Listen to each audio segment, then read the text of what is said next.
Right. Oh, wow. It's really bright in here tonight. You can't see anything at all. I think there are some people out there. Anyways, welcome and thank you for coming tonight on this rainy and unwelcoming evening. I think I'm confident you're going to be rewarded with a fascinating discussion about a fascinating topic. So for those of you who don't know, my name is Herb Kim. I'm the founder of a company and a conference called Thinking Digital, and also run a lot of the TEDx events in the north of England. And this is, I think, the fourth of these debates that I've hosted, which have been great. And tonight, I think, is no different. So we will get started as we have 5 panelists who I'm sure have strong and interesting and provocative insights and opinions on tonight's topic. So we have online, I'll let her speak in a moment, is Rebecca Riley from Birmingham University. She is the director of the City Region Economic and Development Institute. Now, this was a challenge for me to learn to pronounce, but hopefully I've got it right now. Dr. Ozge Honor. That's as good as it gets. That means rubbish. Damned with faint praise as usual. It is a Turkish name, as I learned tonight, although she spent most of her time growing up in Sweden, if I remember correctly. My adult life, let's say. Your adult life, okay. So she spent a few years, perhaps, in Sweden. She spent some time in Sweden. Aren't you so kind?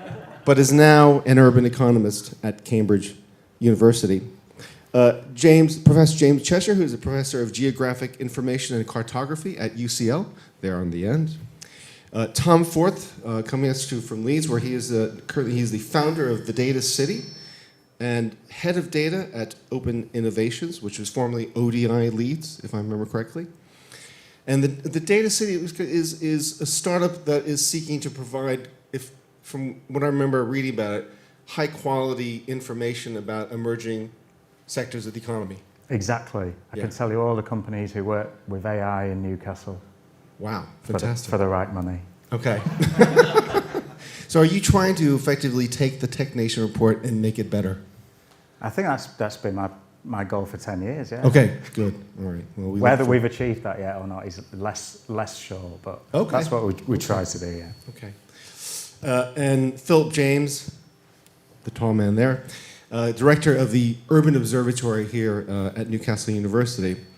So the topic for tonight comes from the ever-popular former minister Michael Gove, who once said, I think the full quote is, "I think the people of this country have had enough of experts with organizations with acronyms saying that they know what is best and getting it consistently wrong." And if I remember correctly, this was in the lead up to the Brexit vote, which is when this occurred. So we're going to begin by asking each of our panelists a short reaction to this, some thoughts, some insights, some provocations, whatever they wish to offer, and then we'll go forth from there. So, Beck, are you? Since you're online, I think it would be fair to start with you. Can you hear us, and are you ready to roll? I can, yes, and I'm ready to roll. Sorry I couldn't be there. The transport system wouldn't get me from Birmingham up to Newcastle in time. So in terms of my thoughts and reflections, I'll take the prompts that were given to us in the emails between ourselves. And I suppose, why are we in the state we're in? Why are we sceptical of experts? I think there's something going on around the political environment. So traditional social democratic parties have either been eclipsed or undermined to their left, and traditional conservative parties or populist right have either undermined their previous dominance or overtaken them entirely. And it would take more than we have today to establish definitively why that is so. But at its roots lies a deep sense of disenchantment on the part of many people with a political and expert system they feel has failed them. The compact is broken. The gap between those with connections and credentials who can live and work anywhere and those with fewer resources who remain rooted to their place has only widened in recent years. The sense that those who've been in power, and by default experts, are often seen as having power and influence, even if we don't think they have presided over a growing gulf both wealth and attitudes, and we're no longer working in solidarity with other citizens. This is the backdrop, I think, for the crisis in authority which started during the financial crash. The sense that wars have been mismanaged, crisis in authority of the church, British Parliament, migration, financial systems, COVID, have weakened our systems and our trust in those systems, and by default, the people and experts that run them. People are finding technology isn't always the answer, it has flaws, and has created crises of confidence through the ethical and political challenges they bring. Public service is a privilege, not because it brings wealth, but they have the chance every day to make a difference, and a duty to ask if what they are doing is transforming lives. Yet, they have lost public trust as well. Politicians face the battle of the sugar rush of new radical incentives. And we've seen one of the most dramatic sugar rushes in the last week. Done well, this can galvanise action. Done badly, it entrenches other mistakes. But what works well and has public trust? In general, we've seen recently trusted public servants grow. Those in the care or education sector, waste, refuse, the people who keep our hospitals safe and maintain our health and well-being and keep our transport systems running. They're the people who have given so much in recent crisis, responded well and represent the best in every community. We've seen a high level of public support and trust in what they do. The people who make our lives better still maintain trust. So what do we do to improve trust and improve public dialogue? Think of ourselves as contributing to making people's lives better in the best way we can. Engage more with the policy and the political and challenge groupthink. Researchers can diversify the opinions and the talent pool we use to understand issues. Challenge how policy is developed and works. Provide evidence of what works and improve citizens' lives. Help develop rigorous evaluations which use subject data my heart. Providing the broader social value beyond economic. And understand and identify what success means. Be fearless in challenging the actions that got us to this point. Utilise and analyse open data and ask for data. There's lots of it out there. Demonstrate the power of the expert to transform lives. Promote those around you with expertise. And most importantly, to help people designing and developing policy and action to improve their skills and expertise. To sum up though, and I didn't know what the introduction was going to be, I believe in everything I've just said. However, the majority are not my words or my analysis of the situation, although everything here is supported and evidenced by research City Reading has undertaken. The questions that we're given in advance reminded me of a lecture given in 2020. 90% of what I've just said comes from that. I've updated it a little bit, but the speech was delivered by Michael Gove. And I'm not sure I ever thought I would agree so much with him. And I don't want all the points in his lecture, but we'll end on his challenge. He said the concerns of our fellow citizens are real, they matter. Their analysis is resonant. To carry on rejecting it will only weaken our politics and strengthen our division. We've faced similar, though not identical, crises before. To face the crisis honestly, we must change. That includes us as researchers and experts. Thank you. Thank you, Beck. Wow. Okay. Perhaps we can just close the event. Really, she covered it so thoroughly. James, do you want to come in at this stage? Would that be all right? Yeah, sure. So, I mean, I think my reflections on this were really about, I suppose, what experts, I suppose, can do to help facilitate a kind of a transition out of the situation we're in. And by far the biggest challenge remains how we communicate uncertainty. I think that's the most important thing here. So every time I have dealings with the media, with journalists, with communicating to people who are not experts in what I'm doing, but trying to kind of broadcast a general message, uncertainty is the thing they're trying to squeeze out all the time. You know, we can't live with a situation where we're not entirely sure about, or we can't be emphatic about what we're trying to say. So what we like to do is kind of hedge a bit. We'll sort of say, well, we're pretty sure within these confidence levels that this phenomena is clustering in this area, or we're pretty sure that, you know, the temperature will rise by this amount in the coming years due to sort of global warming. But there isn't it absolutely will do that on this day tomorrow, and we can be completely sure about it. And sometimes, you know, if you think about estimations of disease rates, COVID-19 is another brilliant example, you find yourself in a situation where you're giving upper and lower limits on something, and so you know, depending on your political perspective, or if you've got a particular agenda, you might be selective about which of those limits you're choosing, and then actually throwing it back at the experts later on when something doesn't happen. I mean, the classic example is, you know, doomster estimates, the number of people that have been, you know, died as a result of COVID-19. You know, much of those predictions didn't come true because of actions that were taken as a result of those predictions, not because those predictions were wrong in the first place. You know, it was if we sat back and didn't have lockdowns and these things would happen. And so I think that is the really big problem that we haven't yet properly sorted. I think, and it's about how we educate people to understand kind of data and uncertainty and live with it. I think there's something fundamental in the human condition that doesn't like uncertainty, and we would rather, you know, a version of events that we're comfortable with. And I think that's the real challenge with, you know, things like weather and climate. You know, today, walking here, it's quite hard to make a case for sort of, you know, increased global temperatures if you're getting buffeted by freezing winds and pouring rain.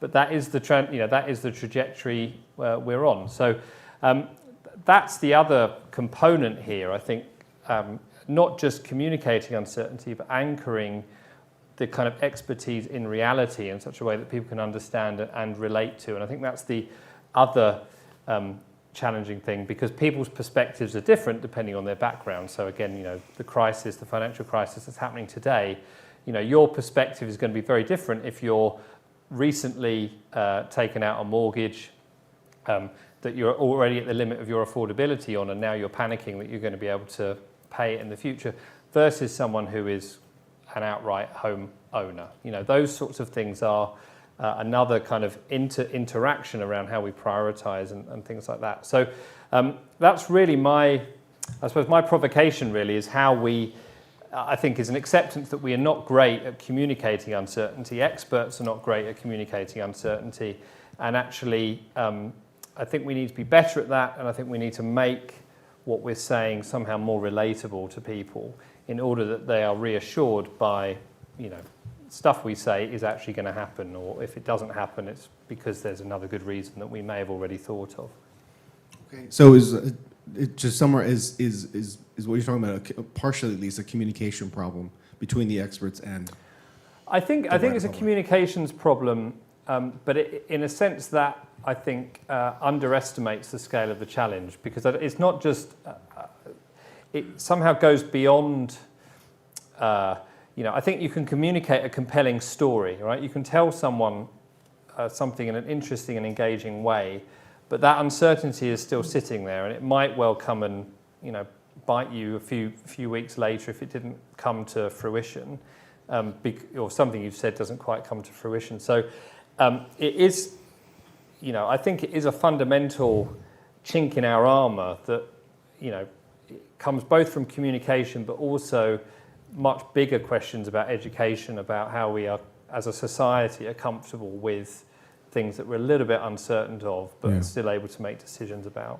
Well, it seems we live in an era of the death of nuance, and ultimately, anyone who's smart, the smarter they get about any topic, they realize, well, it's not just black and white, right? But then you have a general public that seems to be even more demanding of a simple solution, whether it be Make America Great Again or Get Brexit Done or whatever it might be. Super simple things they can only understand in a soundbite. And it does seem like one of the problems is the experts want to talk about nuance and that there's percentages that this could happen, there's percentages that could happen. But then you have a public, and maybe that's because of the media, that potentially it's an intermediary problem, that the media is to some extent wanting to feed simple things that are as outlandish and clickbaity as possible. Yeah, I mean, that was Gove's point, was he's not had enough of experts. People have had enough of trying to form a view about something based on a number of differing views. You know, that was his problem is expert X might say the economy is going to do this, expert Y might have a different perspective, expert Z might say something else. You know, his problem is we're chucking all this stuff out there and we've somehow got to process it and form an individual view. We can't be bothered with that anymore. You know, and in fact, given that there is a range of views, why don't I just chuck in my own, which is the simple one, which is it's all going to be fine. You know, Okay. and that's the one that people will appeal to.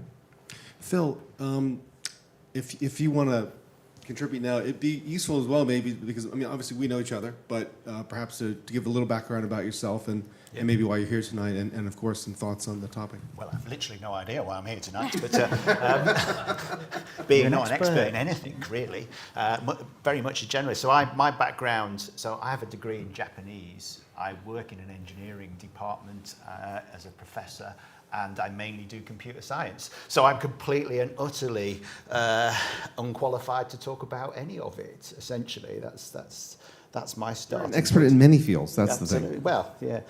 I mean, I was just touching on James's, I think, and what you've said there. I think what we're faced with is increasing complexity, and all of these systems are interlinked and intertwined. And as we're seeing now, very obviously, our political system is linked into our economic system, which is linked into a world financial system. But you know, whatever problem we look at, if it's climate change adaptation, net zero, these are incredibly complex problems.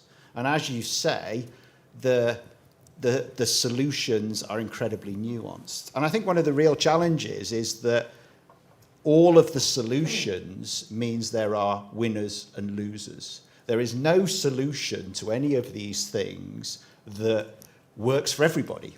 Someone's got to take the pain, and that's really hard to communicate. And people crave, as you say, simplicity. They crave a nice, easy answer, and there just aren't easy answers. They don't exist for these complex problems.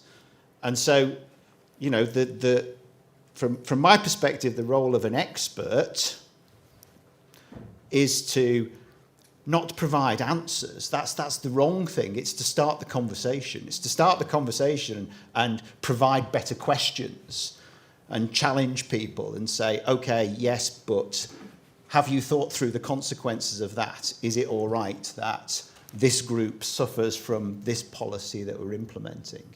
And I think, you know, complexity lies at the heart of this. If we have to be able to communicate. Going to James's point, we have to communicate some of that complexity and that nuance better. There's some great examples of, we've used the word here, James has used the word uncertainty, and there's when there's some work being done in climate change about what does that mean to the general public, and general public, when they hear uncertainty, hear error. That's what they hear. So they don't hear, we don't know, we're a little unsure, we're hedging our bets. They literally don't know. It's wrong in some respects. God knows what they think when we talk about models, you know. What do they think of when we start doing those? It is incredibly complex. And I think communicating complexity and how all of these things are interlinked is critical. But experts aren't the people who provide answers. They are people who should be providing questions and challenging questions. Thank you. Oscar, I'll bring you in now, if that's okay. Thoughts? Well, I did not prepare in advance just to make sure that I could be sort of the opposing force to whatever was being represented here, but I unfortunately agree with what most of being told. So I will have to challenge myself a little bit. It's kind of interesting, right? That I think two things happen at the same time over the past 100 to 150 years that are not necessarily independent from each other, but they are not entirely compatible with one another either. So I was thinking about this quite a bit over the past few weeks because I wrote my last column on it. I am an economist who acts like a geographer among the economists. I was just saying I'm an undercover economist among the geographers and an undercover geographer among the economists, quite proudly so. And I write monthly columns at one of the largest newspapers in Sweden. And it was a very challenging task for me because the fashion in which you write opinion pieces differ entirely from the way we communicate in published papers, refereed papers that we have, right? So it was a little bit of a schizophrenic process, honestly, that I had to be another person all of a sudden, using a different kind of language, making sure that I wasn't claiming too much expertise on things that were purely opinion, right? It reminded me this quote from Edward Deming, much like you, it's like an American engineer, statistician, mathematician, a very multifaceted, very multi-layered personality, who says, without data, you are just another person without without data, you are just another person with an opinion, right? So somebody who was very quantitative from very early on, working with big data, full population data. I always put a lot of emphasis on the importance of having access to data. Much later, you start thinking about the fact that data itself does not provide you with these absolute answers we're seeking for. That the level of uncertainty doesn't only originate from the fact that you have a certain computational capacity maybe to answer something, but the very fact that these complexities are not only within a particular discipline, but also it requires you to take into consideration how things interact with one another across different disciplines. And the way people in science were polymaths, not more than 150 years ago again, is not possible to be today. We have to over-specialize to exist in scientific domain. We can't be polymaths to the same extent our forefathers were, so to say. Is that a consequence of the system, or is that? It's just there's so much scientific production that doesn't allow you to diverge away from over-specialization. So the only way you can survive in academia is by over-specializing. So the experts today are not necessarily the intellectuals of yesterday, right? The fact that you have a very strong command over something does not necessarily mean that you have a very deep understanding of the society or way of social life. And we forget that. Like, we forget how over-specialized we are sometimes, including I would like to think I often forget that what I know about my own field is nothing compared to all of the things I need to know about social life as a social scientist, right? And this coincided with what's been told already, that there are significant cleavages in the society that didn't have any political consequence in the past. So these are historical cleavages, always existed, as those of you who are familiar with political science would be familiar with. Lipset and Rockham in the 1960s talked about these cleavages, these historical cleavages between the center and the periphery, church and the state. A more post-industrial revolution between agriculture and industry. So there has always been some cleavages in society, but these weren't politicized the same way they are politicized now, which feeds back into these wedges between different subpopulations. And when you are there as an expert sharing a piece of knowledge that you created within a very limited domain, it's very difficult to talk to the small group of people that are in the periphery of these subpopulations, somewhere in the center, because it's always extremely appealing, let's be honest. If you are actually okay with exposing yourself to public, you want to expose yourself to as many people as possible. You will never say, no, I'm okay with talking to these 50 people as long as they understand exactly what I say. I'd rather talk to 1,000 people, 10,000 people. We all are counting our Twitter followers and how many times our columns are read and so on. And that puts a different kind of pressure in the kind of piece of information you are willing to communicate or keep to yourself. And I think these two things are quite unfortunate historical coincidence, the way I think about it. Okay, thank you. Tom, I sense you're ready to contribute. What an opportunity. Thanks all for having me. I never imagined ever before in my life that I would get the chance to quote a sociology paper right at the start of a public debate. But I would urge everybody here, since we're at university, it's okay for me to share this fantastic sociology paper by Kieran Healy, an Irish researcher at the Duke University. Yeah, Rachel knows the paper. It has 2 words are the title of the paper. It's in Sociological Review, very high H factor. The 2 words are fuck nuance. That's the paper. And of course, nuance is important, complexity exists and is real, but far too often I think we overindulge in nuance and complexity. There are many simple and wrong answers, but there are loads more simple and right answers. And if we waste our time ignoring the simple and right answers, we're going to, if we just ignore them, everything will become so complicated we never find them. So we have a certain capacity. We need to focus on the really hard problems, the really complex problems, and most problems actually are quite simple, so we get on with them. So just to make myself even more popular, I'm sort of on Michael Gove's side here, and I'll explain what I mean by that. And I think he gets something really key wrong, but I'll explain through it.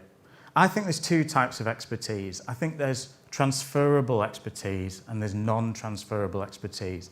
I'll give you an example of transferable expertise. Lucy Bronze, European Championship winner for the England women's football team, is from, not far from here, Berwick-upon-Tweed, I think. She plays currently for Manchester City, but has just made a huge amount of money by signing for Barcelona. And all fantastic football players have massively transferable experience. You can get on a plane, play 3 days later in a completely different part of the world, and you'll be just as good. Messi can do it, Lucy Bronze can do it. These people have completely transferable expertise. Now I'm going to tell you a story about non-transferable expertise. Andy Haldane was the Deputy Governor of the Bank of England. He grew up in Leeds, which is where I live. He came to a fantastic event organised in Halifax, which is 12 miles from Leeds, which I know because I cycled there. And he said one of the problems, at the time, by the way, he was in charge of levelling up for the UK government. He was like top-tier expert in policy, politics, levelling up. This is the top tier of expert. He feels, I'm from Leeds, I know Leeds. What I'll do is I'll come to Halifax, and I will say one of the problems that means Halifax is a very poor region of Europe, very poor region of the UK. One of the problems is we don't have a good enough education system. There's no university in Halifax. Well, he Wikipedia'd that well.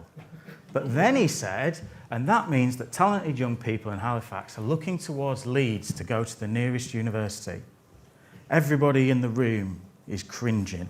They're just head in the hands, they're going, Bradford and Huddersfield both have universities, and they're between Halifax and Leeds, so therefore they are closer. So Andy Haldane has non-transferable expertise. When he comes out of London and the southeast of England and a career there, and thinks that his memory of the area around Leeds is somehow relevant to today's life, he is worse. His expertise is worth less than absolutely everybody in West Yorkshire. Because there's no one in West Yorkshire who doesn't know that Huddersfield has a university, because they're all really angry about the fact that they closed the ring road to do the refurbishments, right? Everybody in Leeds, everybody in West Yorkshire knows it. So there's 2 types of expertise, I think. Football players, Lucy Bronze, transferable expertise, brilliant.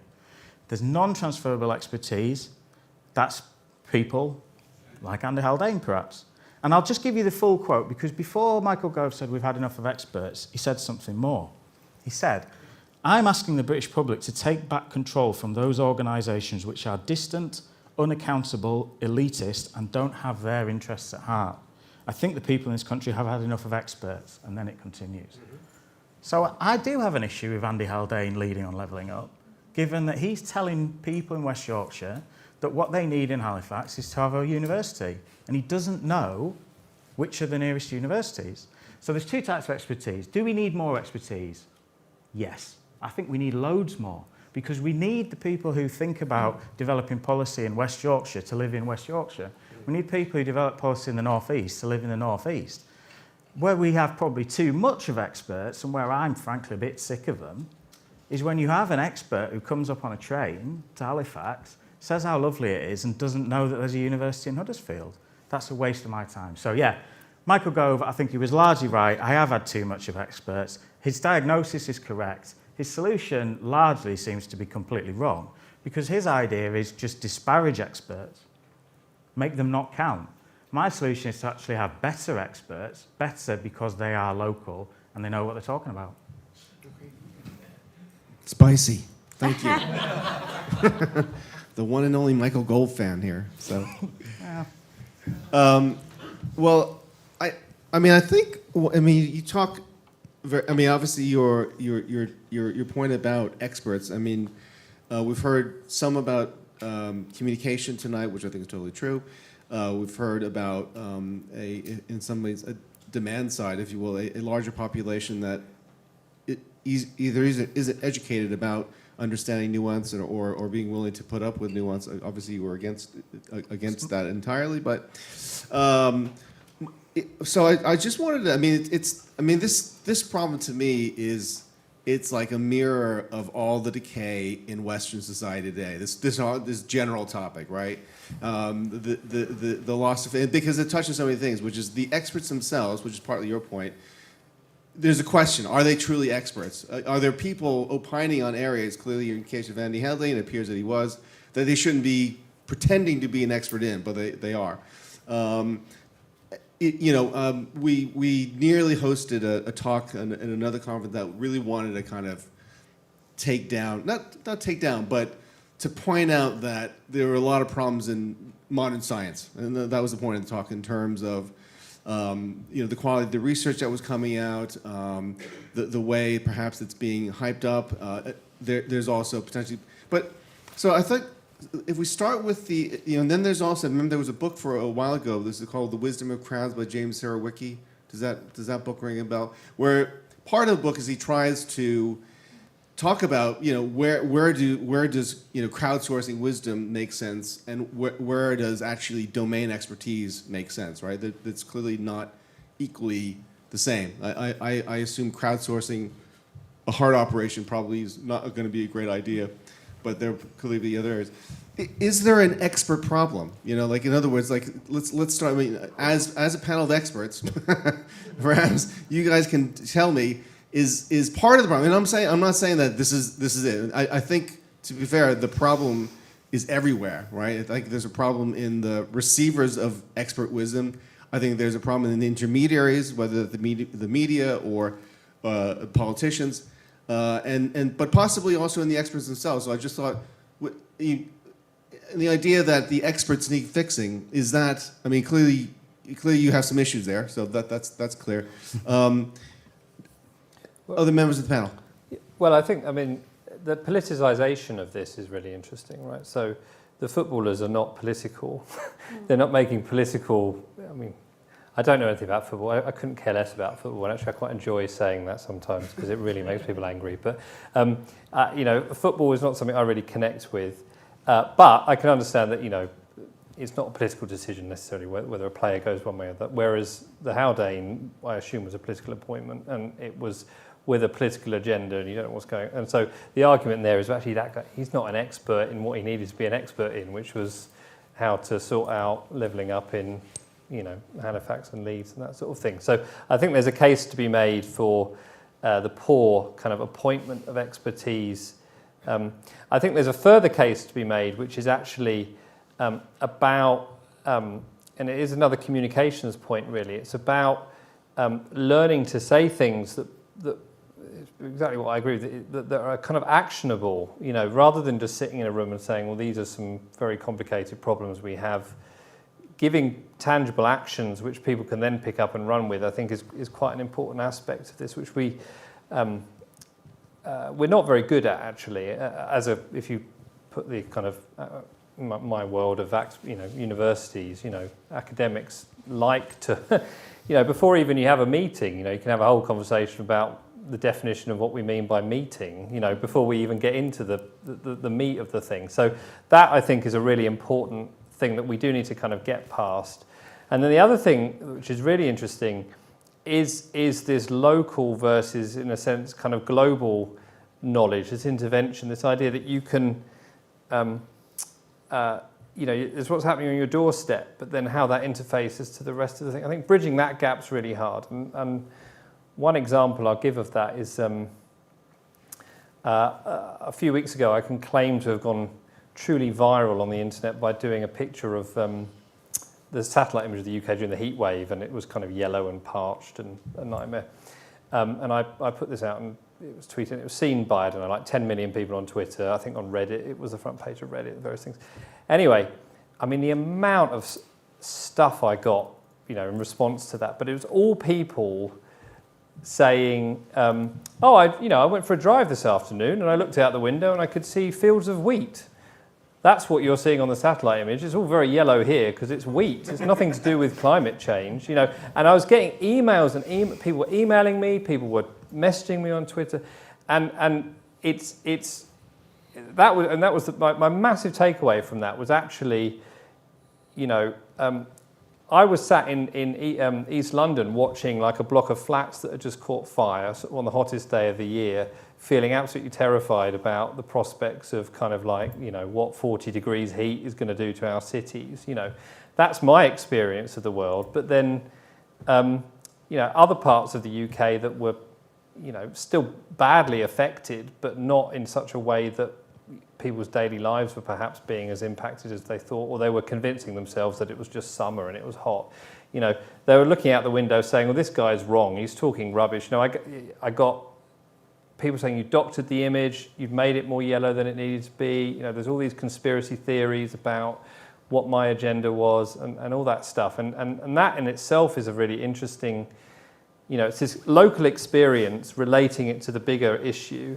And then, into the mix, we've got algorithms and things that are actually feeding it, which is the other fascinating aspect of this. The more controversial it was, the more the algorithm, the more engagement was being generated. And you could look at engagement over time, and you could see it sort of dipping off, and then someone would say something, and then Twitter would give it another kick, and it would pick up again. So that was another really fascinating aspect. And I came away from that saying, well, I'm not going to convince these guys that are looking out the window saying it's just crops, that Britain is in drought conditions from that image. And it was just, how do I don't have an answer to it really, but it's getting past that, and actually convincing people who have got very entrenched views. I just think that there is an answer, right? If you want to convince people that global warming is real and is a massive problem, then we actually have the answers, I think, in the past, right? Newcastle's got this fantastic mining institute where people from all over the city and the region would come and listen to experts and be convinced by them, largely because they could see them and they could say, do you know about mines? Do you? Come and tell me, come and show me. Can you design a safety lamp for my mine and save my life? And we've sort of lost that a little bit because you can no longer see anyone. No one knows who you are, right? This is some guy in East London. I live in the middle of Jamaica or somewhere. I don't know this guy. I can be rude to him. He's never going to take me up on it. If you can see the people, if it's local, I think you can develop some pretty good bridging between, and I think climate change is interesting, right? Climate change is definitely a transferable skill because you can have someone who works at an American university who analyses ice cores that are drilled out of the Antarctic and then gets it published with someone in collaboration with a university in Germany and in Cape Town, and it's true. So it's transferable. But the convincing thing isn't. Can we put Beck on the screen just in case if she may want to chime in, and at least then she can raise her hand so we can see that she would want to say something. Sorry, Osgood, did you want to say something? I very much appreciate the emphasis on the importance of local expertise, local knowledge, for sure. As somebody who believes in everything matters for everything else, but near things matter more for each other than distant things. Rest in peace, Waldo Tobler's sort of contribution to modern geography.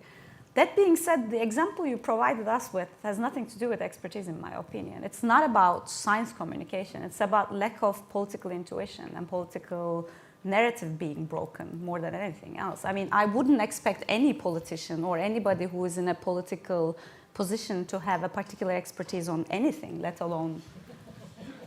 That's not the game they are in necessarily. I mean, that's why we distinguish between science communication, third mission, tredje uppgift, whatever you say in whichever country you are in. We distinguish that from building a political narrative, a political language. And for that reason, I do not understand the sentiment so much so that an expert, again, with very extremely limited knowledge on something, needs to have a nuanced view about something, that it needs to, she needs to have this ability to talk to the general public and reach out to the masses. I mean, this very demand itself is not compatible with the way job itself is designed for an academic, right?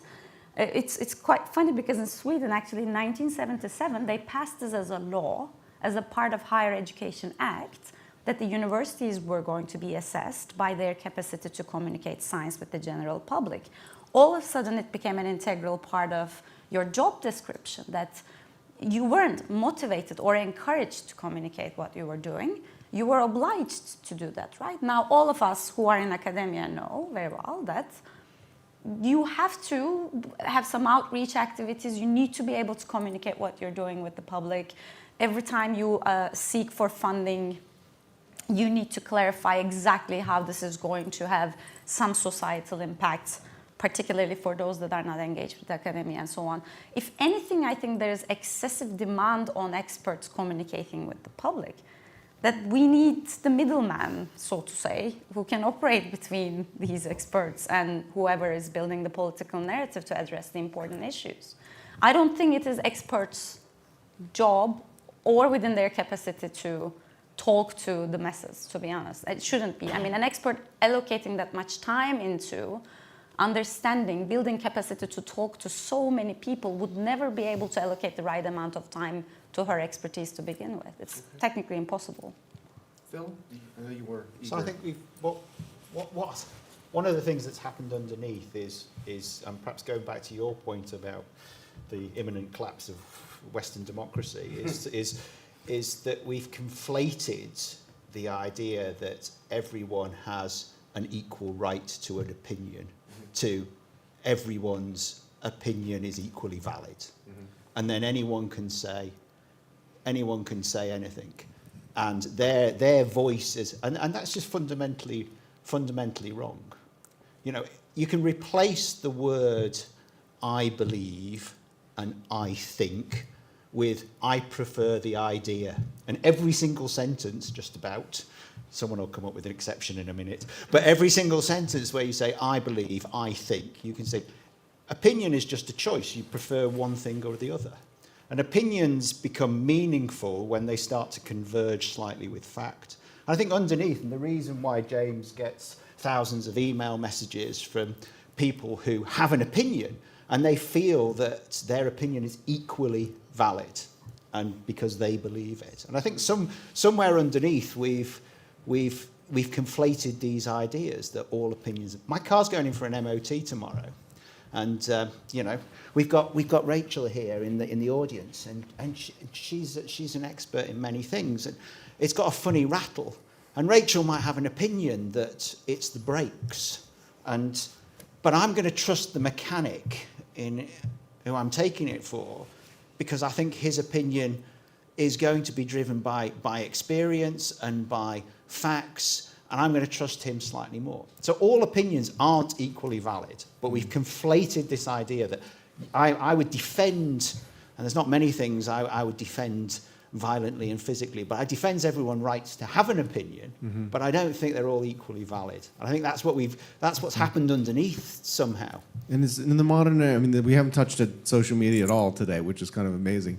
But is that the force multiplier for those who because I guess it seems in some situations for those who believe and that they believe passionately that they are right and they are willing to organize with others around this belief, that they can effectively bully and terrorize people into submission, or at least into withdrawing from the arena, because it's just like, I don't have, or my career is actually about to end because of this belief that I don't have. Well, it's the megaphone, and I think again, it's a nuanced argument because there are many cases where that's a voice for good, not necessarily a voice for anti. So but it is the megaphone that amplifies all of this. Beck, I'm aware that you've been on the fringes, and I don't know if you don't have anything I just wanted to check in with you to make sure that we aren't missing something from yourself. So go ahead. And I'm just going to pick up really, it's something Osgeir said around the role of the academic as an expert. I've moved into the university sector as a policy researcher, and I've seen that time and time again. And I actually think it's appropriate that universities invest in exactly what she's suggesting, those translators of research, and effectively that's what my job is. And I'm part of a new breed of sort of academic roles that are focused on impact and translation and so on. And I agree with her completely that the same skill sets between being a real true expert in a particular area and being able to communicate that doesn't always go hand in hand and shouldn't be. And I think that that is a big role. I mean, I think the interesting thing about the Gove speech and also his denial of experts is that I don't think he believes that at all. The experts, nobody believes in experts. I think his other speech demonstrated that. I think it was a particular political narrative which actually undermines the role of experts despite utilising them. And I think that's sort of a real problem that we have to tackle head on about that political statement. And I think when we come to the nuance bit, I agree with Tom's paper around fuck nuance, because the reality is we need to be very clear about what we need to do and what action needs to be taken. And the better we are at translating that into clear actions, and that's one of the things that I see with experts is good at criticising what's happening now, but coming up with solutions is the next step and vitally important. Okay. Well, sorry, James, did you want to? Well, I think actually at this point it's probably just worth thinking about what an expert has to do at a university in order to kind of communicate their expertise, because I think that's something that's very much overlooked. So it's an incredibly courageous thing to do, to stick your head above the parapet and say, I'm going to tell someone about my research and I'm going to try and make a case for why it's interesting.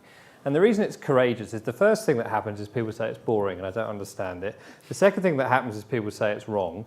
And then the third thing that happens is if you do manage to get it through into an article, you have this constant pressure that you feel like, I hate this phrase, you're dumbing down somehow, like the complexity of your research is being oversimplified. And it takes a lot of courage to take that leap and say, actually, it's not being oversimplified. What I'm doing here is I'm actually communicating it in a way that other people can understand. And then what happens is you get your colleagues telling you that you've dumbed it down, or that you're wrong, or that it's complicated, and there's very few incentives involved. And then you get the public kind of saying those things as well.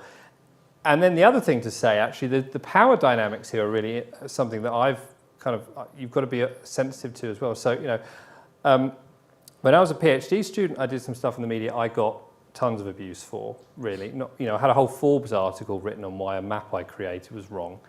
As soon as I put professor in front of my name, actually, I could tell people to get lost, and they would generally listen to me, online, because I was, a male professor that we're used to seeing. And that in itself is kind of an interesting thing, because actually the diversity of voices is something I'm very aware of. So if I, for example, quote a female PhD student in a press release, hers is the name that's the first to go. There's never the quote from that person, or a more junior academic. Theirs is the name that's first to go. And having these people kind of interfacing can kind of help with that comms thing, but actually it is also incumbent on people like, me, to say, well, I'm just not going to put my name on this. I'm going to be in the background and help this person get through it. But if my name's on it, I'm the guy that gets the attention. And frankly, I may not have been the guy that was kind of front and center of the work that was going on. But I'm the one that appears credible because I'm the professor, and that's what people, that's the credit I'm cashing in here. It's the fact that I'm a professor at a university. And I think we've got to take a step back and not ride that train so much sometimes. And I think it's important that we consider what people do, because there's very few people that actually want to come out and say they're an expert in something, particularly at universities. My brother managed to completely deflate me when I got promoted to professor. And my father was like, oh, this is incredible, this is incredible. My brother said, it's just a bloody job title. And it is true. Yeah, it is. That's what it is. True. It's just a job title. I want to try and before we go into questions, to try and, I mean, this is just a massive topic, and it's very frustrating because literally you could have a 2 or 3 day conference just on this, I think, quite easily.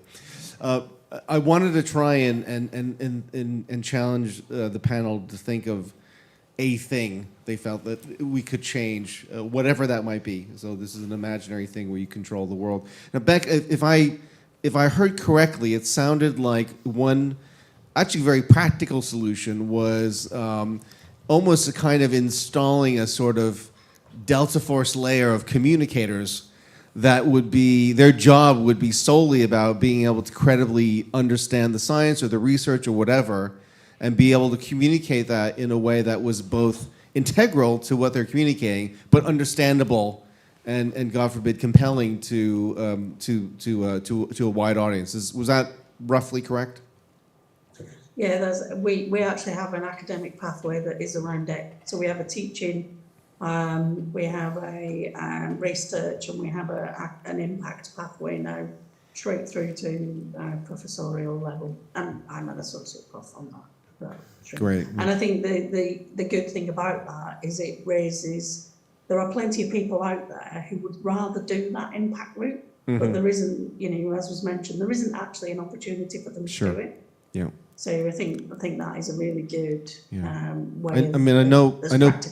I know people are getting degrees in, say, science communication. So this sort of thing where they're specifically focusing on obviously trying to make that tangible or communicable.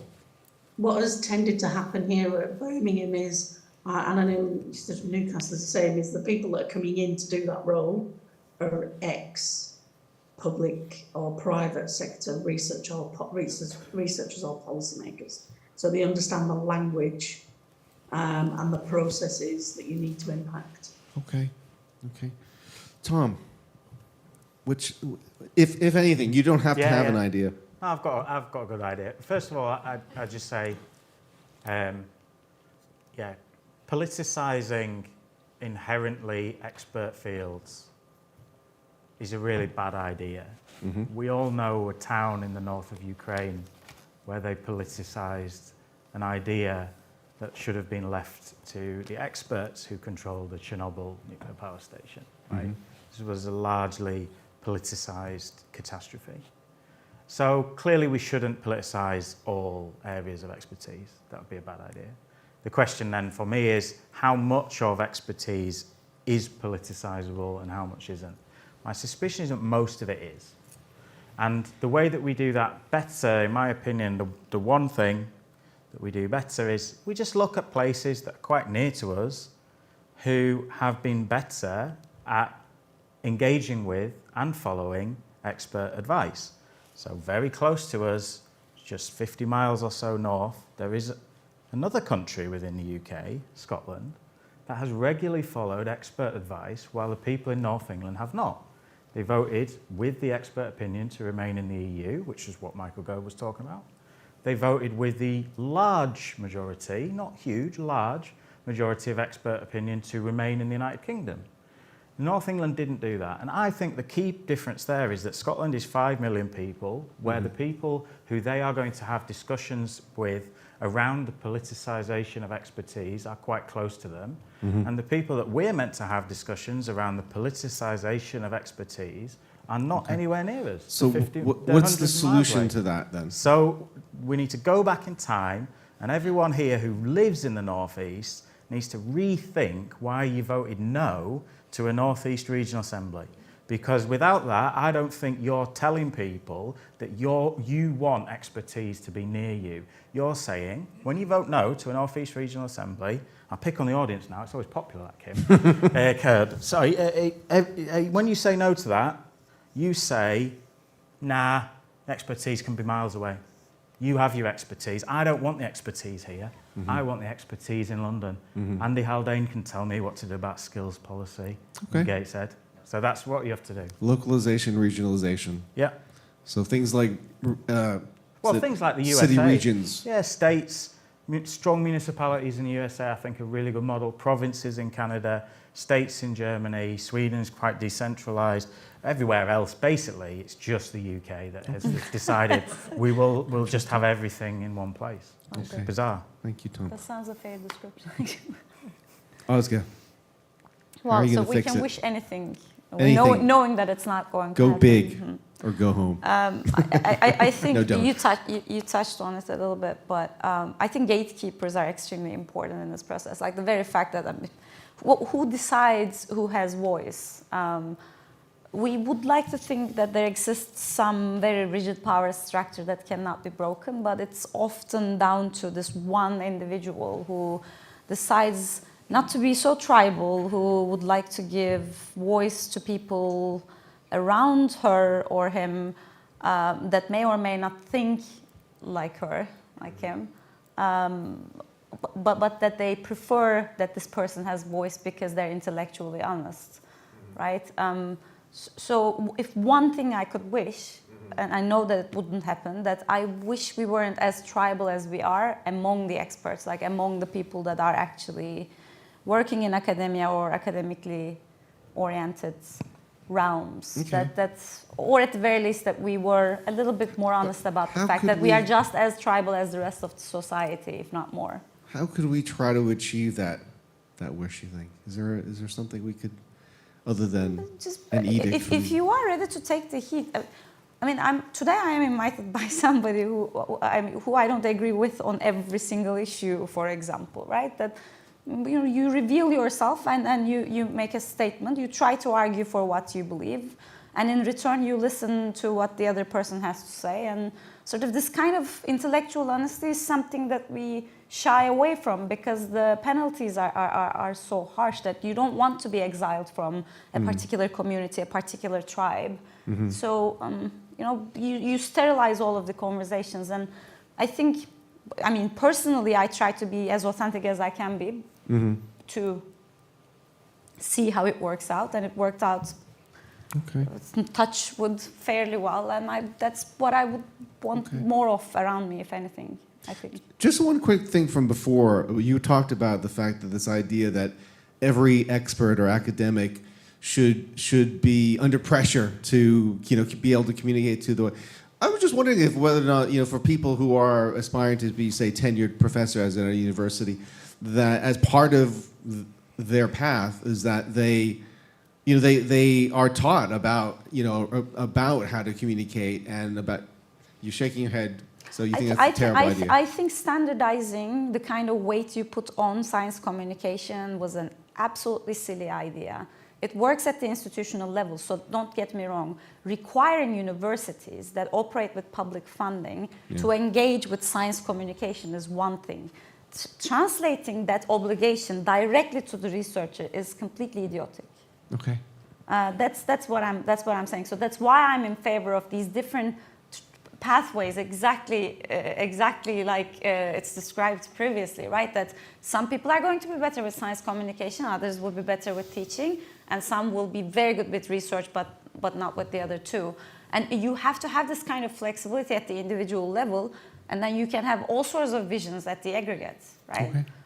That's Can I just jump in, because my response is, I think, going to be slightly at odds to that one. So I thought so my argument is that science communication. So it's communication, right? First thing foremost, it's communication, right? So if you're writing for an academic journal or for a newspaper, it's communication, and that is something that is really important. It's the same skills to a certain degree. You're just tailoring what you're communicating to your audience. And I think, if I waved my magic wand, I think communication has to be much higher up the agenda in academic skills acquisition and tracks that people are on, because it's not valued, actually. People think communication is easy. Yeah. You're comfortable communicating to people that are, who are already passionate about what you do, and blah blah blah. And if it looks complicated, it's because it is complicated. Full stop. And actually, that's just not my experience of working with. I create maps and graphics that are kind of widely consumed by lots of people. If you need a bit more detail, you can include a bit more detail. It's fine, but you just have to present it in a way that people can get into and understand. And the principles are the same, whether it's a scientific figure or a general one. So I think really an interesting moment where, thin silver lining of what's happened in COVID is people are much more data literate now. I think they're much more used to consuming graphs and graphics of things, and they're much more used to actually looking a bit more at their local situation as well. Particularly with those local lockdowns that they kind of messed up because there wasn't much local input into them. And I think that is created a bit of a moment that we can capitalise on, and I think we can be more ambitious in the way that we communicate expertise, because it isn't, we haven't got a crisis of expertise, we've just got a crisis of people having confidence in defending an expert's view because it's something that they feel that they've really understood and invested in. Phil? Well, I want to say first and foremost, I'm not a plant, but I just want to get that out there first, because we're in the National Institute for Data, and so if I could wave my magic wand, I think going back to where we started from in uncertainty. Data's always ambiguous. The whole science of statistics has been developed to remove some ambiguity from data, and in so doing makes it more complex. But what we should be doing is we should be teaching data skills to everybody. And I don't mean the computer scientists and the engineers, because they should get it, but I mean to the English literature people, because and the history people and the politics people and everybody, because they're the ones who go out and become teachers and become public servants and go on and do great things in society. And if they understand that, it's when you get a real set of data, it's horrible, it's dirty, it's messy, you squint at it in different ways and it gives you slightly different answers. And if they go out with that understanding, perhaps, a bit of a bottom-up approach rather than a top-down, that infiltrates our society. Is this every uni student you're talking about? Yeah, every single uni student. I'm going to wave that. Okay. So, Yeah. That was good. A very quick response though, so I prepared this quote just in case I may need to oppose someone, so thank you very much. You're welcome. So there's this British-born American economist, Ronald Coase, that some of you may know. He has this famous quote, although I believe very recently, I was telling to Rachel that he may have stolen it from a French demographer after all, but he says if you torture the data long enough, the nature will confess, right? So it's not about understanding data so much so that I think it's all about understanding a probability distribution, understanding probabilities. So basic notion of probability would be enough. Nobody needs to actually, know how to work the data or what it means to have a dirty data that you mine and put in shape. But just understanding the probability distribution would take us a long way. Absolutely. Don't disagree. Yeah. Cool. Could we turn down the lights or up the lights, and just so that we can actually see? I don't know if that's something you can do on the fly, just so that if we can take some questions right now. And what we'll do is we'll probably try to take. Great. We'll probably try and take. We might try and take all of them at one go, because I see about 4. And if you could say your name and then obviously your question. Hi. It is on. Yeah. Doug Howell. I'm not an academic, but I'd just like to mention that with Brexit, not everybody voted yes. And there is some areas of the country, some areas of the Northeast which voted highly for yes or no, but there was a lot said yes. Okay. However, it's a bit like the way that you mentioned about the universities between Halifax and Leeds? Certainly not all of us voted yes. Take that, Tom. Okay, so the question I really wanted to know was, why is it that so many political, and there's no persuasion here, go for advisors instead of going for experts? Okay. Advisors versus experts. SPADs versus experts. Okay. We've got a question. Well, you go ahead, Angel. Well, we might stop at 3, actually. Let's see. Hi. Thank you for the discussion. It's Ian Richardson. 2 questions. I agree that the future is more complex and we have many more entangled systems. How can experts get together, if they're narrower, to provide the better solutions? And secondly, and I think the panel touched on this at the end, how can we educate lifelong learning so that people can understand the responses and therefore better respond? And I think from my experience, Scandinavia does this better on a population level. But They do everything better. We'll take one more, and then we'll come back out. Do you need to be an expert to understand which experts to listen to? So my interpretation is that perhaps that is the case. And I guess my real question is, do you think media, perhaps the BBC, is responsible for fueling some dissatisfaction in that they always have balanced panels discussing issues with one or two experts on one side and another 1 or 2 experts who are self-defined experts on a topic of their choosing? Okay. So I think we had a question about why are ministers being advised by SPADs, advisors, instead of actual experts. At the end, the role of the media and the BBC in perhaps muddying this area and potentially making it worse. And you had 2 questions. Just shout them out again for me.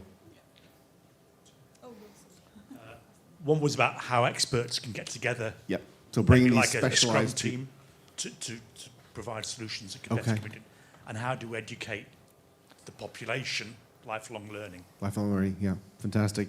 Beck, since you're online, do you want to pick up any one of those? Not all of them, please. Or did you not hear them? Yes. Oh, you did. Okay, sorry. If you don't, that's fine. We can. I mean, I think the SPADS one is quite interesting, having worked in the policy area for a long time. I think the issue is when you're in politics, you do actually need advisors that you can trust. And I think that becomes an issue, and that's why you have SPADs, people you can trust the opinion of, but it is opinion. And I think that there is, and it comes back to this issue of what was picked up by the panel before about whose role, responsibility is it to be communicating and being an expert.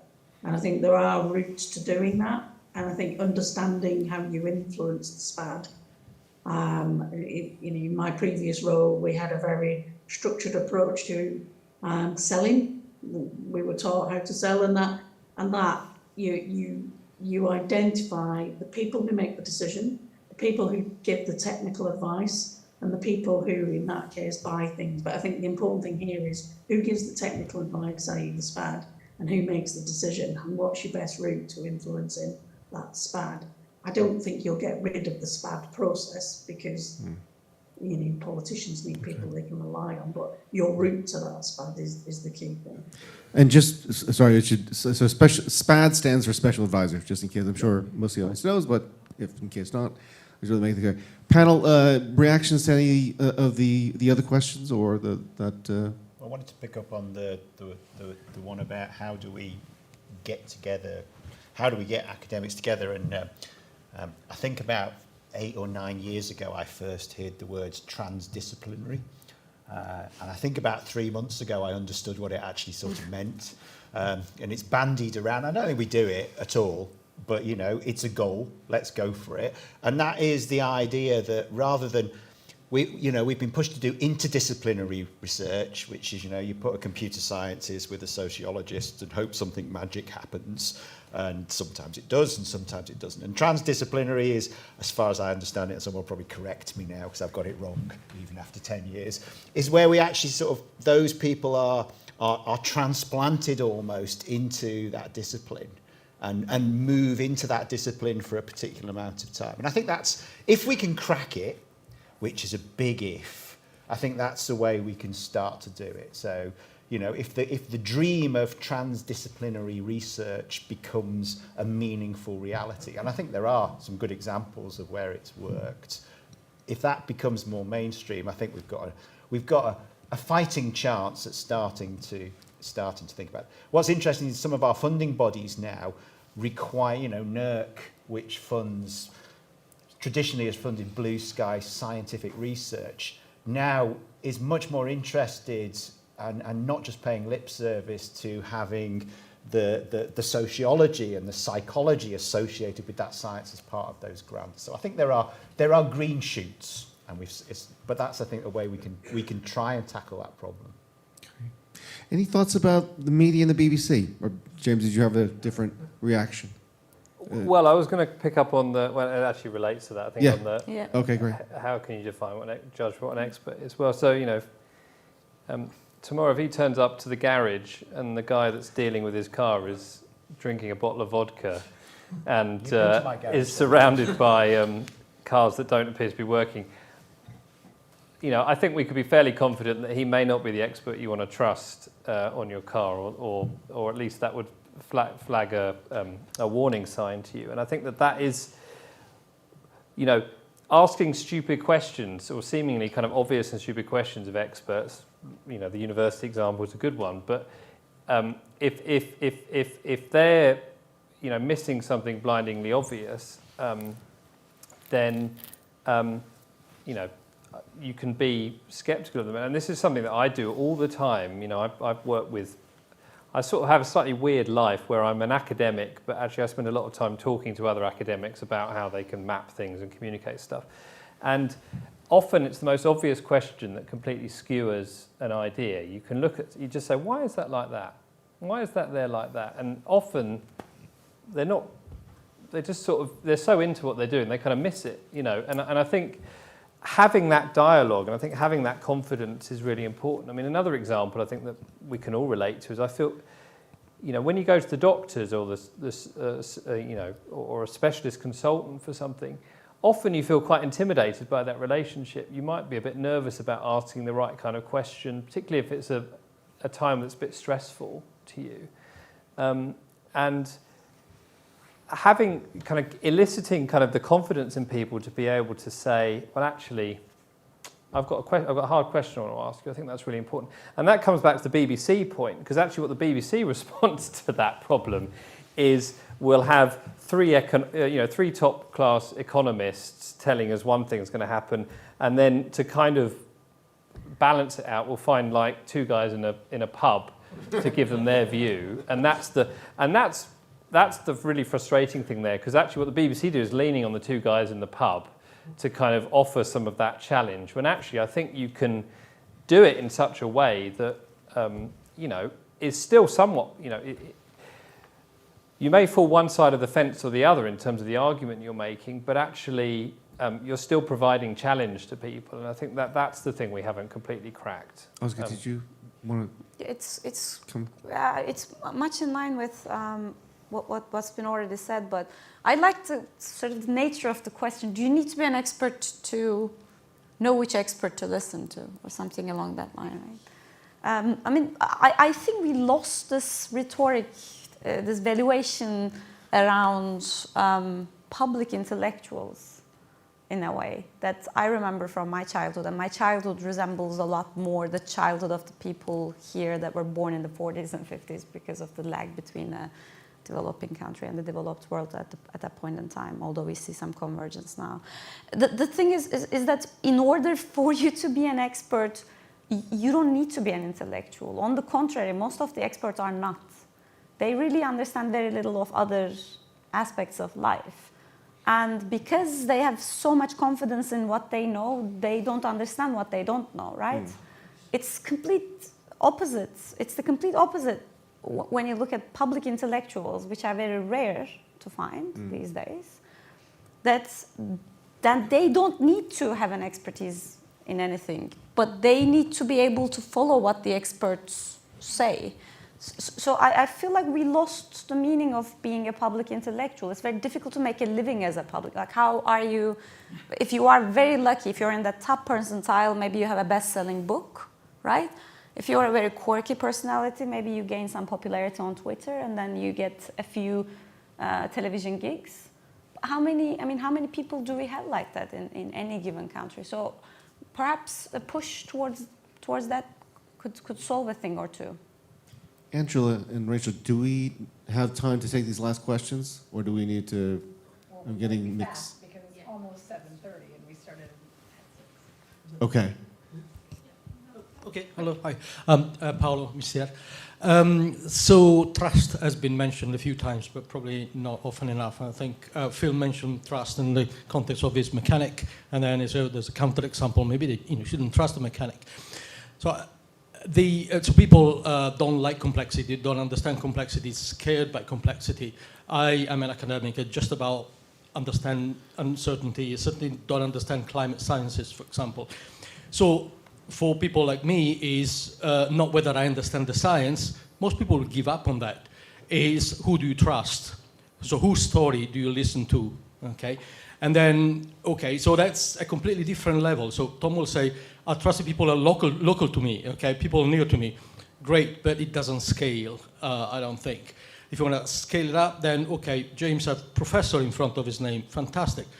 But then when he speaks, then there'll be 10 other professors somewhere else that will say the opposite. And so now I'm actually watching a debate between experts who disagree with one another. Where does trust come from? Is that because people are put on a pedestal by some mainstream media, for example, or they get television gig, they get visibility, they become superstars? Is there anything deeper than that? Because I think there's a danger. I'm not sure that's a question, but as a kind of provocation maybe to the panel. There's a danger that we actually trivialize science at the level of, who has more success as a personality rather than the underlying science. Okay. Do we have one more? Then we're two more here. Oh, sorry. Go ahead.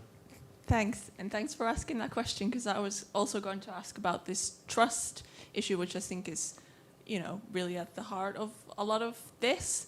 And I was actually going to kind of maybe flip the premise of this debate on its head. It's ostensibly about what can we do to make people listen to experts, but I was wondering if there's also a role for making experts listen a bit more to people, not in the sense of taking their knowledge or anything, but in order to understand what they want so that we can convince them that we, elites, experts, politicians, whatever, have their interest at heart. As Tom quoted Michael Gove saying, I think that is what underpins trust, right? Is the feeling that they understand what's important to me, and when they tell me something, they can sort of communicate it to me in a way that makes it clear that they know where I'm coming from, and what can be done in order to help that. And do you think it would be helpful at all to have some more two-way maybe communication, or will that not be? And maybe if the other panelists other than Tom could answer this question, just because I might know what he might say about it. I'm going to answer them all at once in 30 seconds. Okay. Okay, first thing, I'm going to use the get out clause on this great question. In sociology papers, they start notwithstanding the homogeneity of the field. And what that means is, yeah, you voted Remain, but the other people didn't, right? Notwithstanding the homogeneity of the field is what you read in a paper. Why advisors, not experts? How experts can get together, which experts to listen to. I'm just going to answer it in one story, all the questions. The UK doesn't actually, the special advisors to UK government ministers are often highly expert. One great example of that is something called the What Works Centre for Local Economic Growth. The What Works Centre for the Local Economic Growth in the UK aims to synthesize and give advice on how to achieve local economic growth, which in the UK context means economic growth outside of London. The centre is in London at the LSE. It is also co-hosted by Centre for Cities, a think tank in London.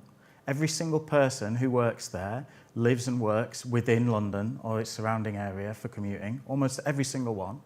And they think that they're giving expert and independent advice on how we can do local economic growth. The way that we avoid that, which is the last question here, is, do you know what? When Newsnight's on in Scotland, they don't invite them on. They just say, no, you're not local to us. So the last question is, does expertise scale? Well, local does scale at some scale, yeah. Scotland does fine, Ireland does fine. I don't think that the Faroe Islands is large enough to develop a fantastic tech industry. So yeah, at some point, scale becomes too small. But I think we're well above the optimal scale at UK scale. So I'm not worried about it. North East, definitely big enough to be of the correct scale. That's it. Thank you. So we've got time for one more panelist reaction to the question. Anyone else wish to make a final thought? Beck, are you okay? Fantastic. Well, if you I'll just say that in response to that, the last question, I get this question asked a lot. You know, how are you comfortable with the maps that you're creating? Basically, you know, because people trust maps all the time, right? And so, if you create like a data visualization or a map or something that's communicating something from someone else's data, how are you comfortable kind of projecting that? And my response is always, if I were on the Today programme or Newsnight or something, can I defend the decisions that I've taken to represent the world the way I've chosen to represent it? Am I comfortable with those choices? They may not be perfect, but am I in a situation where I'm giving a realistic reflection of the world as it looks? So one clear example of this actually comes back to an earlier point about uncertainty as well. One of the first things I did, which actually triggered the Forbes article about why I was all wrong from the Adam Smith think tank or something, I think was the guy that wrote it. I did a tube map of life expectancy in London, and the idea being that you can see these huge inequalities across the city. And the population that we had around each of the tube stations varied quite a lot, depending on where you were in London. And so the certainty you had with the estimates of life expectancy varied quite a lot as well, because you didn't have as many people to guess what the likely life expectancy was going to be. And so I had a BBC News phone me up, producer, and they always talk really fast, and there's a hurry, and there's a lot of noise in the background. And she said, right, we're going to focus on Oxford Circus, we're going to focus on South Kensington, and we're going to focus on, I can't remember what the other one was, Tottenham Court Road, because they were the ones with the highest numbers. And I said, I'd really rather you didn't hone in on those ones, because they're the ones where the fewest people live. And so they're slightly higher than we might expect, those values. And she said, well, they're the interesting ones. I said, I know that, but actually, can we just focus on East London, where we've got more population problems? She said, so what you're telling me is the map's wrong. We can't feature it if it's wrong. And she was about to hang up the phone, and I said, no, it's not wrong, but there's just variations in it. And in the end, kind of after some soul searching, I thought, well, actually, I'm happy for this to go ahead, because the trends, the story is the same. There's inequality, there's highs and there's lows in population. Life expectancy, there isn't, I'm not agonizing over the plus or minus 5 years around each of those data points. And I think that is kind of the point we have to get to sometimes, if we're confident in this, that we are able to be confident enough that we're telling the general story, we're not misleading anything. And that's, again, thinking at the back end, what often academics go through is there's a whole load of angst associated with that thought process, and you've just got to kind of get past it. But yeah, apologies, it's a London example, but I'm from London, That's fine. But that to me was a really formative experience. Having that conversation, then coming away from it, feeling confident in the way that I did. I kind of was showing the trends without necessarily being precise in the way that I might be used to be. Right, thank you. Beck, Tom, Ozga, Phil, and James, thank you very much. And thank you. We went on a little bit longer, but I personally thought the discussion was really interesting. If anything, frustrating that we didn't have more time to delve deeper. So can we have a round of applause for our panel, please?